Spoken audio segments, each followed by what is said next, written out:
Welcome to Men Talk Mental Health. My name is Venance and with me is Ayush. Today we tell you about how we met our therapist.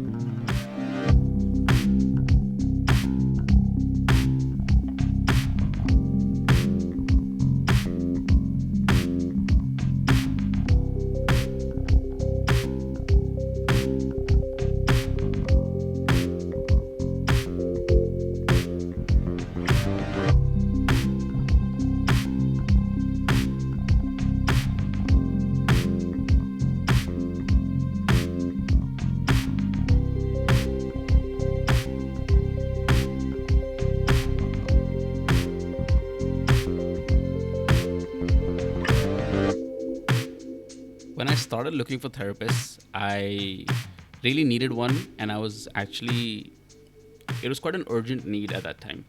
I was having difficulties in my relationship, and I wanted to find a couples therapist because that was something that we had agreed on was something that we needed urgently to kind of try to fix things. We had tried everything else, and I go into the process of looking for a therapist. I've never worked with one before, never had one before. And couples therapists are about as, I think, easily available as regular therapists.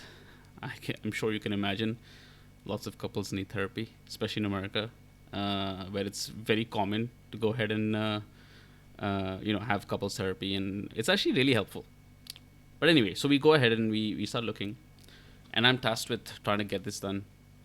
And I start calling around. I get a list from my insurance, and I start making phone calls. I at first get a lot of voicemails, which is fine. I leave messages, explain my situation. I get a call back from a couple of them, and they all say, we're completely booked at this time. I don't think we can take you at this time, but let me recommend you to somebody else. Okay, no problem. Completely get it. So I get a couple of referrals. Go ahead and find these referrals. I call these referrals. Continue the phone call with them, leave a message, same process. And then they call me back. We're completely booked and I'm not able to take you at this time. I'm not accepting new patients, but let me refer you to this one. Maybe this person can help. Okay, fair enough. So I do that. So on and so forth. Eventually I get to this one therapist. I'm driving home from work and she calls me. It's like 7 p.m. She's like, I'm sorry I'm calling you late, but I heard your message and it struck me a little bit, and I really wanted to reach out to you and give you as much help as I can. But I'm sorry, I can't take you on myself. No problem. Do you have somebody in mind? Do you know somebody? She says, right now, all the couples therapists and all the therapists in general in the area are completely booked. I'm like, why? What happened? Like, is there something specific? This is pre-pandemic, by the way. So there should no real reason, right? I couldn't think of any. And she's like, well, the school shooting that happened a few months ago, literally every therapist in the area is booked. And I remember the school shooting pretty well, to be honest. I live right opposite the high school that it happened at. And it was traumatizing for sure to know that my daughter's going to go to that high school someday. But I completely understood it, and it made complete sense to me. At that point, like this light bulb, and I was like, oh, wow, that makes sense. Okay. So I finally look outside of my area, find another couple of therapists. I'm on a wait list. And I'm like, my relationship is like falling apart. I can't wait for 2 months to get an appointment to start therapy. At that point, it'll be too late. I need somebody now. So I finally find somebody who's not in my insurance network. Super expensive. I can't afford it at this time. And I speak to this person. She's very sweet, actually. And she says, why don't you try this resource? It's called Open Path. And they do like a subsidized rate. And, it's a fixed rate. And they won't be flexible in terms of times and appointments. So like the least busy times, they'll take it at a discounted rate. But you get the help that you need for what you can afford, and the therapist fills an hour that they didn't get anybody with something, which sounds like a great idea, actually. So you get top quality therapists who have middle at 3 o'clock in the afternoon on a work day, who can do therapy on that day, right? But it works. So I go on Open Path, and I end up reaching out to a few therapists, and I find one that I think might be. And at this point, I'm desperate. It's been 3 weeks. I need a therapist. And this one therapist reaches out back to me via email and says, everything you said really resonated with me. I really want to help you guys. Let's set something up. This I can't do the open path price, but I can do a little bit more than that. Is that okay? I'm like, it's fine. Let's stick to that. And we set up the appointment, and that is the first therapist that I go to. I talked about it in the opening of the last episode, actually, and that was the therapist that I went. That's exactly how I ended up finding my therapist. Right. So, fortunately, my experience was not as tedious and time consuming as yours was. Although I do have a few friends telling me now that a lot of therapists in Mumbai are booked out. So for me, I was experiencing panic. I did not know what I was experiencing back then. I have spoken about it in one of our previous episodes. And I called up a therapist friend and I said, "Hey, can you help me?" And she said, "I can't help you because we know each other, but I can give you a bunch of numbers, look them up, see what you think, and try and sort of get an appointment with them." So I said, "Cool." So that's exactly what I did. And there was a therapist that resonated with me. I read her profile and I felt like, okay, this person would probably be a good fit. I felt like this person would understand my reality better than the others. And yeah, that's it. I reached out, I got an appointment, I filled the paperwork, and my journey with the therapist began. So really, it was the first shot that I took, and I sort of got it. Well, let me ask you this. I think we both ended up going to female therapists specifically.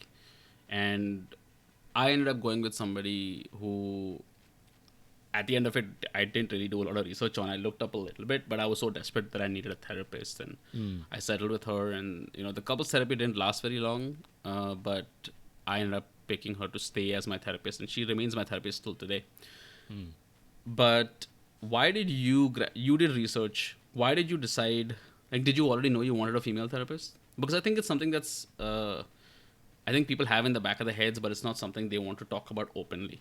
And I think it's something we should openly talk about here, in terms of why did you pick the therapist that you did, and what was the reason for it? So I'll tell you why. At that particular point of time, I don't think it was because she's a female, so it would make more sense to me. At that particular point of time, I chose her because we had a few common interests. So I thought, okay, we'll be able to connect, and we'll be able to share easily because of that connection. And there was the other therapists were also very old. So I'm 33. The other ones seem to be late 40s, maybe early 50s. They seemed better as family therapists or a couples therapist. But I was looking at somebody who is just like me, and my therapist was actually a few years younger, but her credentials were amazing. She had studied in the States, she had a whole bunch of qualifications, and she had been practicing for a while. And my therapist friend actually referred her. She said, I would recommend her, but go out there and start talking to other therapists as well. So that is pretty much why I decided to go ahead with this particular therapist, and I stuck with her throughout my therapy journey. Did about 37, 38 sessions. So those were my reasons. But now when I look back, my therapist is a female, my psychiatrist is a female, my dentist is a female, my general physician is a female. And yeah, maybe there's a trend there for sure. I haven't dug deeper into it. It's possibly this emotional comfort where I just feel like, okay, they would understand the emotions behind certain. Well, with the therapist, obviously it's about emotions, but even with the GP or the dentist. So I had a very traumatic incident with with another dentist many years ago, where it became this massive infection, and I was on pain-killing injections for a week. I was on IV for a week. I was one step away from being hospitalized. I was home hospitalized technically. It was just a extraction that went wrong, and it kind of scarred me. I visited many dentists, but then I narrowed down to this one. I just felt comfortable, and I spoke to her about my stress around the whole thing, and she was very mindful of it. So yeah, I mean, I have great male friends. I mean, you are an example where I can talk about my emotions, but I'm definitely drawn to, I guess, female professionals. I guess I feel like I can really talk about my emotions, which come along with, let's say, a physical ailment or a mental ailment. That's definitely very interesting because for me, I definitely gravitated towards a female therapist for me, right? And I think I've dug into it already. To me, my main reason for going into therapy initially was my relationship. And it made sense that I wanted a female perspective Mm. because I had male perspective from myself, I had male perspective from my friends, and I had male perspective from my female friends too. But I wanted a female perspective more than anything else. I think there is at some level a sense of your past history that comes into it and how you view your, I think, your childhood attachments maybe on who was more nurturing or caring. I think there may be Yes. people who have fathers who were the kind of caring emotional support figure Mm. who would Mm-hmm. gravitate towards male therapists. I think that plays a part in it Mm. for sure. It just comes down to whoever you are more comfortable opening up to, and everybody has their own reasons why they are more comfortable. I think it's fine. Like the point is that it's not an issue. Whatever you're comfortable with is what really matters. For me, it was somebody female. There were specific reasons why, and there was an emotional intelligence that I needed, Mm. and an intelligence level that was important for me, Mm. because I've worked with multiple therapists, but that therapist, at the end of the day, even though I didn't know at the time, the reason I stuck with her was because of that intelligence. And just to add, like, my dentist is also female, but simply because I'm absolutely terrified of dentists. Mm. If there was a horror movie for me that actually scared me, it would be about going to the dentist. Like, just a simple visit to the dentist is a horror movie for me. Mm. Um, and my dentist is actually a sweetheart, so that's why I ended up going to that dentist. But my GP is male, so there you go. Some contrast right there. But he's a really Mm. sweet old man. Like he's like a wonderfully old man who just like is a little eccentric. But Mm. he's like the uncle that you wish you had. So putting all that together, I think it's interesting to kind of analyze what you feel comfortable with and go with what you feel comfortable opening up with. Yeah, at the end of the day, it's important to build a good rapport with your therapist. And it takes a few sessions. It doesn't happen just by reading this person's profile and, meeting them for the first time. I would recommend that people give it a few sessions at the least. And hey, you know what? If you are not comfortable, even after giving it a good shot, then by all means change your therapist. There's no harm in that. The therapist won't have any hard feelings. I actually did not know you could do this. But when I was talking to the therapist friend of mine, she said that you can absolutely do this. Because at the end of the day, it's a relationship. It's a professional, no doubt, but it's a relationship, and the person is helping you get through your challenges and your difficulties and helping you process your feelings. So I would say definitely give it some time and don't hesitate to look out for options in case this is just not working for you.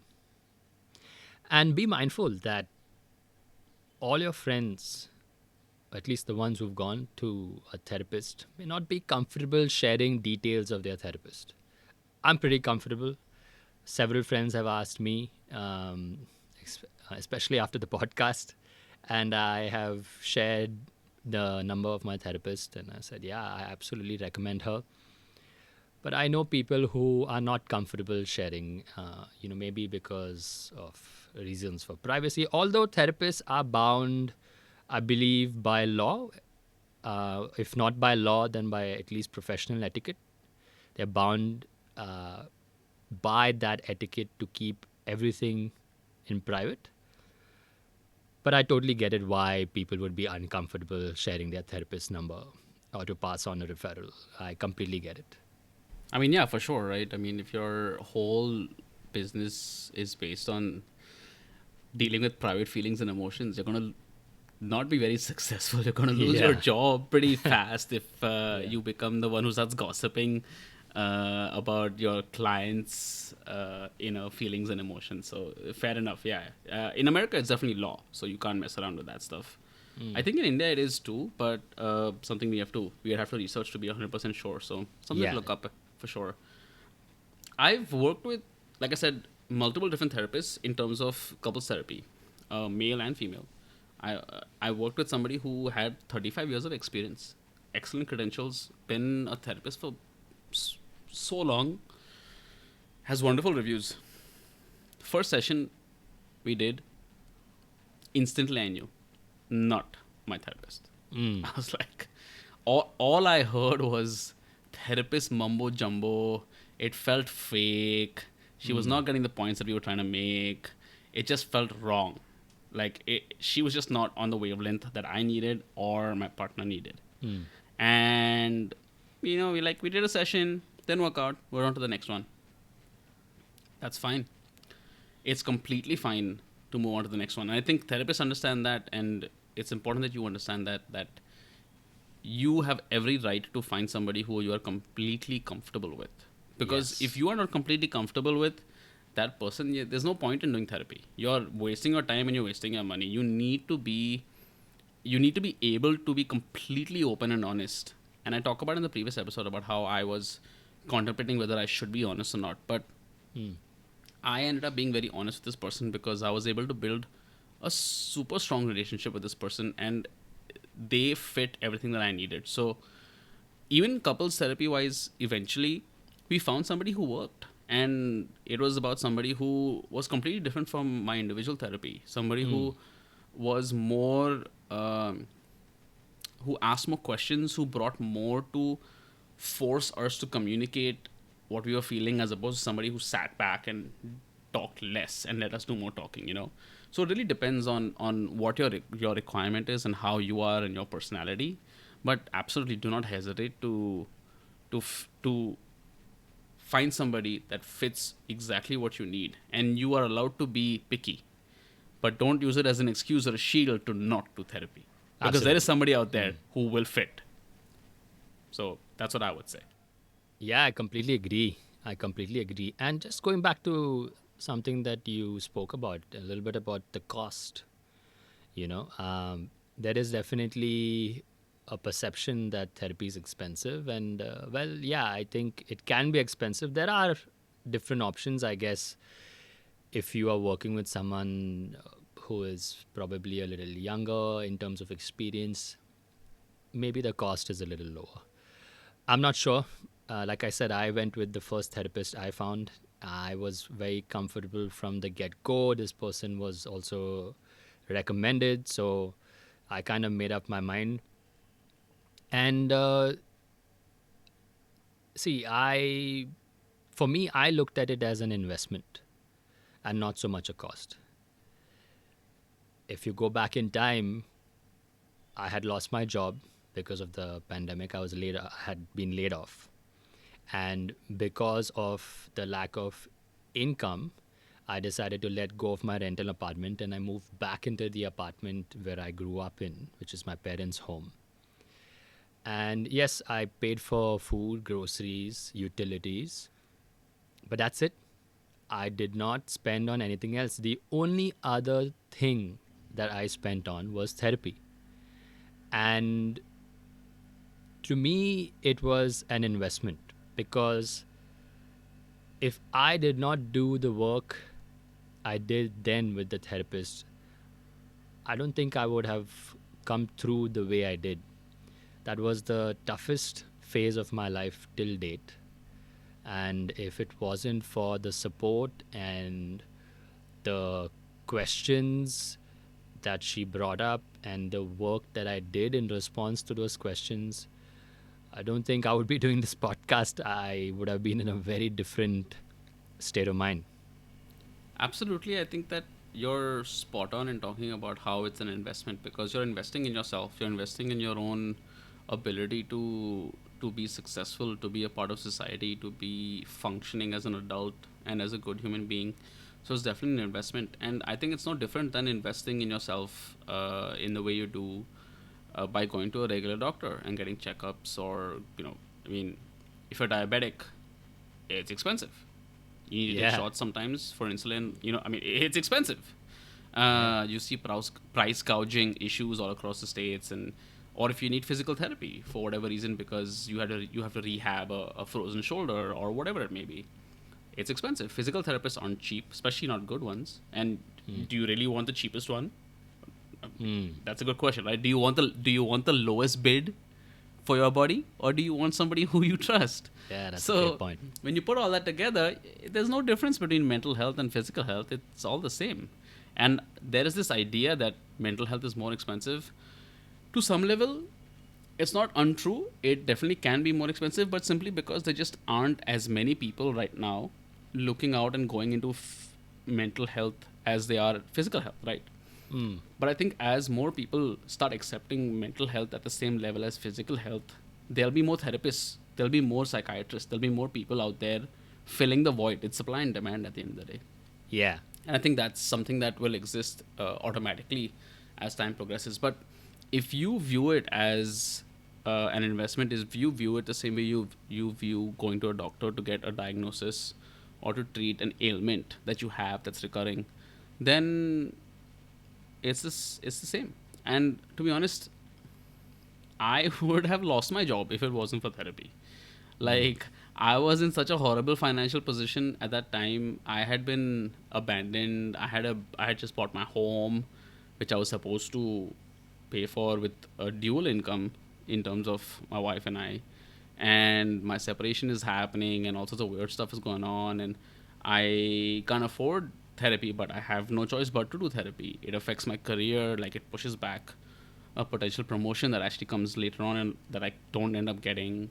And it has this massive impact, but the difference is that it kept me surviving. Like, for me, it was about survival, not even about anything else. So I would do it all over again without a second thought.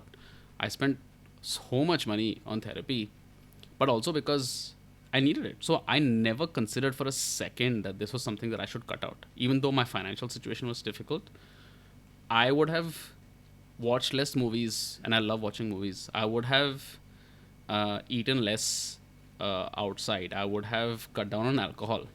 Maybe not alcohol, but I'm just kidding. But I would have cut down on other luxuries and necessities because therapy was vital for me. So the cost to value ratio for me was just off the charts. I needed therapy, and at the end of the day, it comes down to having the same kind of trust in your therapist and wanting the issue to be fixed. When I was younger, went through. I had a surgery on my shoulder. I went under general anesthesia. I was out for a bunch of time, and I had to trust that doctor, right? So why do you pick that doctor? The cost of the surgery is super expensive. But what am I supposed to do? Like, live without a shoulder? I can't. I mean, I can, I guess, but I don't want to. I can fix it, so I'm going to go and fix it. yeah. But why do I pick this doctor over the other? Because I trust this doctor, and it's the same thing with the therapist. So I think it's really important that people understand and accept that therapy is no different than regular medicine in terms of how you view it. And if you view it in that respect, and you view your therapist in a similar light as you view your doctor, if not more, then it will have the correct benefit for you the way you need it. It's all about trust at the end of the day. Absolutely, I completely agree. It is about trust. I mean, if you just look at a family doctor or a general physician, you'll find several options, and those are not big ticket expenses, right? You're going in for like a regular simple health issue, and but you will still go to a particular one because you trust that particular doctor. And it's same thing with therapy.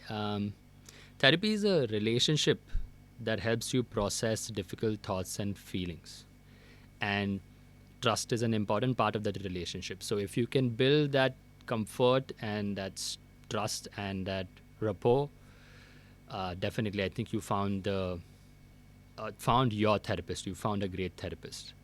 But it is important for you to be vulnerable, be honest with yourself, be honest with the therapist, and go into your sessions with the idea of opening up and sharing all that you find difficult to share in other situations.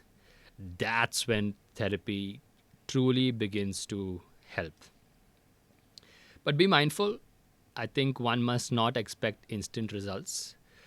I fell into that trap early on. I was hoping for some quick solutions to get past my debilitating anxiety at that point. As cliched as it sounds, it is a process. And I know Ayush agrees because I did therapy for a year. Ayush is still continuing with therapy, and it is a journey. You have to be patient and you got to do the work. After each session or during the session, the therapist may ask you to ponder on certain ideas or may give you certain exercises. Do it, put in the effort, and therapy will be worth your time. And I'll tell you from my own experience, after certain sessions, I would feel very light, like a weight has lifted off my back, and I would feel clarity and just like just like taking a deep breath out and feeling relaxed. But in some sessions, you come face to face with certain feelings and thoughts that make you very uncomfortable. But don't stop because of that. It is all part of the process. It is all part of seeking help and eventually feeling better. And remember, you've got to be the one that puts in the effort for therapy to work. Yes, your therapist is there and they are a professional and they'll be able to ask the right questions, give you some insights here and there, but you have to put in the effort. That's the bottom line. So I had a session with my therapist this afternoon, this morning actually, and I was talking about the episode that we're gonna do, and I was talking about the podcast, and I was talking about the whole topic in general, just to get her opinion, and it was very interesting to hear what she said. She says that she remembers the first day I walked in. And I talk about this in the previous episode very clearly when I'm talking about sitting on the couch and I'm asking myself a bunch of questions. And she reminded me of something that I said to her and to my partner in the room, in the session live while I was there. And she said that I said, I'm not afraid of what either of you have to say. Whatever you have to say it. I'm ready. I'm here because I want to hear it. I'm here because I want to know. I'm here because I want to be able to grow. And she said that you have continued to remain honest about everything from day one till today. And she reminded me that I would not have made the progress that I have made if I had not come to each session willing to be honest with myself first and foremost, and then be honest with her. And that vulnerability, that honesty, that ability to really question one's own perceptions, question one's own self, is what has allowed me to take this journey. I found it very interesting to hear my therapist tell me that, because it felt almost like a very meta conversation about something that was happening. So it was very interesting to hear it. Yeah. Overall, I think that, a therapist, for me, the way I viewed therapy and a therapist has been when I went into therapy, I felt like I was completely lost. I was in a space that was black. It was dark. I couldn't see left, right, up, down. I had no idea which way to go, or I felt like I had no idea which way to go. And my therapist was like a signpost that said, "This is the way." What was really interesting, and what's really interesting about that, is that my therapist never gave me the advice to say that this is the way you should go. Hmm. I always knew the way that I wanted to go because, like you, we are both planners, and I always had a plan. But I Yeah. needed the support, I needed the confidence, right? I needed that person in my corner to encourage me to do what I knew was right to do. And my therapist was exactly that in the moment that I needed exactly that. And I think that is what therapy really is, and what a therapist who's good and works with you really is. They are like a light or a flash or a cheerleader or a support that you need in a moment when you don't realize you really need it, or in a moment when you feel like you can't find it.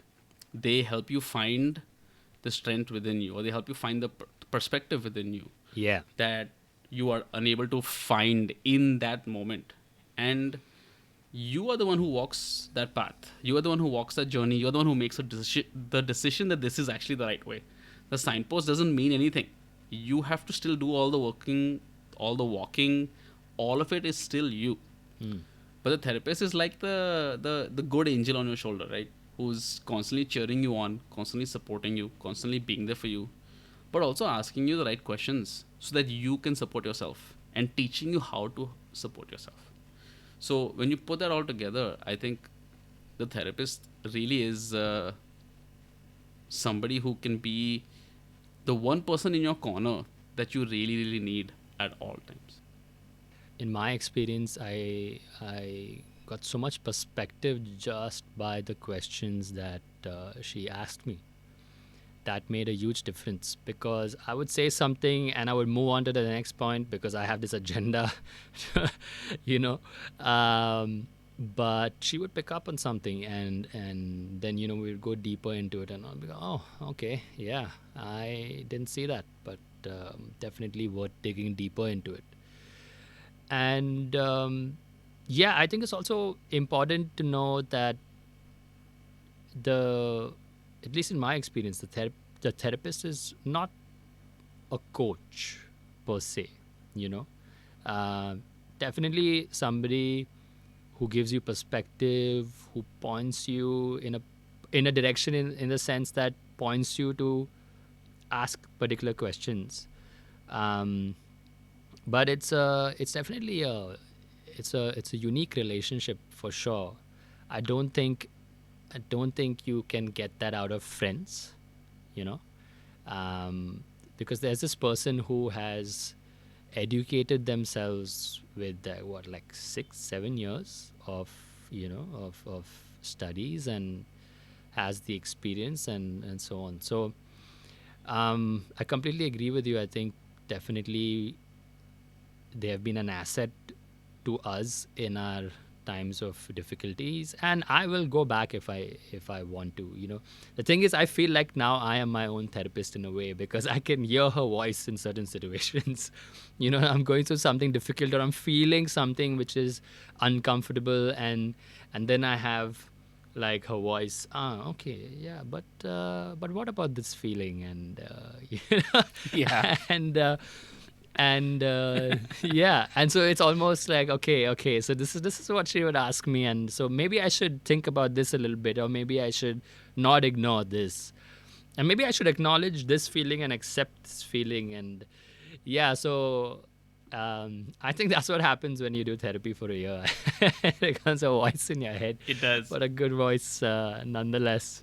Absolutely, man. It definitely becomes a voice in your head. I have that same thing, and I've actually had this conversation with my therapist multiple times where I'll be like, I was in this moment and this was happening, and I could hear you in my head saying, okay, but think about this, but think about this, but think about this, or what about that, or what about that, and I was like, it's absolutely, it's so true.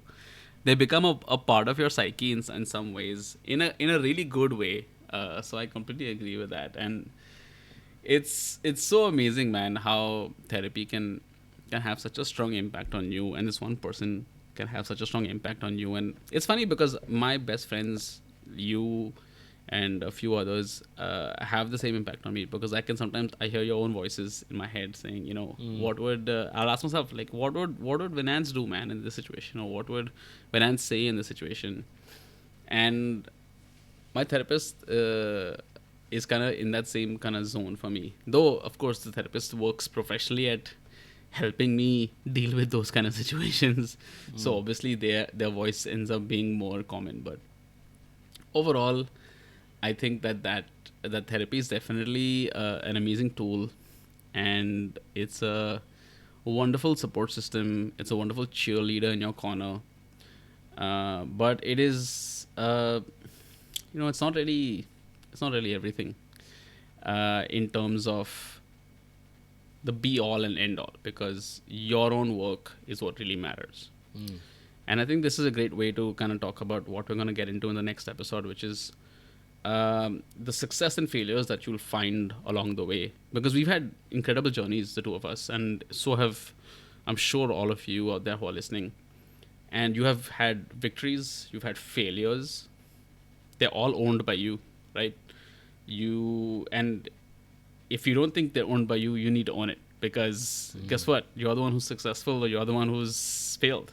Mm. And I think our next episode is going to dig much deeper into successes, failures, and how we deal with those, how we have long term plans or short term plans, and how those victories can be important, how it's important to accept failure, and how at the end of it all it can be very bittersweet, regardless of how hard we work. I think before we wrap up, I just, on behalf of Venance and myself, actually, I think Yeah. uh, this is a great opportunity to thank our therapists. We won't name them for privacy purposes, but I will say that, we've had wonderful therapists who have been amazing in what they've done. And we would not be here doing this podcast. We would not be here being able to articulate our feelings, our emotions, being confident in our vulnerabilities without their help, their guidance, their support, their voices in our heads. Uh, Even right now, I can hear her voice in my head telling me, what her opinion would be if she heard this. Right. So at the end of the day, that's definitely something that's really, really important, because our therapists had such a profound impact on our lives, and without them, I'm not quite sure where we would be. But that's being said, I think we've come to the end of this one. Thank you to our therapists. Thank you for listening, and I hope you find your own therapist when the time comes. But apart from that, here's Reese with the Mentalk Mental Health OST.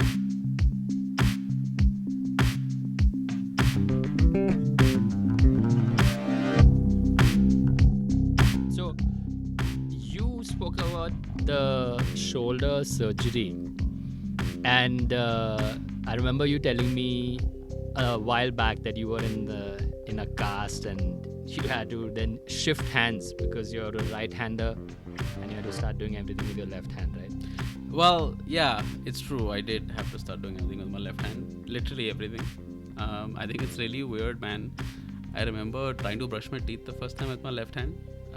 It was ridiculous. I cut my gums. It was stupid. I felt so useless. I swear, it feels like you're a child. You don't know what you're doing.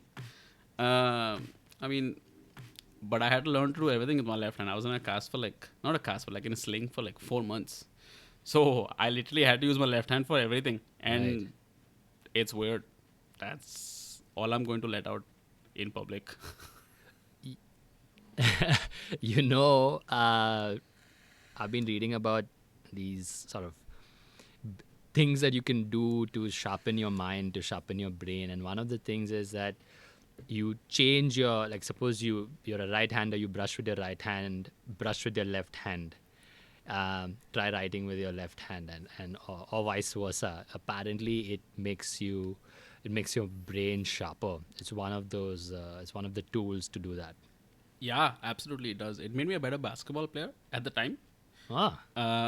It also gave me a wonderful option of feeling like I had a new partner. All right. On that note, I think we should just call it. And I'll see you at the next recording, man. Sounds good. Yeah.